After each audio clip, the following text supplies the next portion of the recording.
owns the Hartford Courant is permanently closing the paper's Broad Street offices, accusing the pandemic of forcing its hand. The company says it's reconsidering the need for physical offices during the pandemic, as most of its employees are now remote.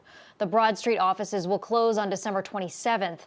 The Hartford Courant Guild says Tribune Publishing told them there is no plan to find a new office for employees at this time.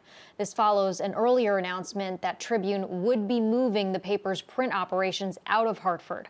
Hartford Mayor Luke Bronin releasing a statement tonight. He writes, "It's a sad day and a tough blow to see the Tribune Publishing Company close the newsroom and physical headquarters of the oldest continuously published newspaper in America."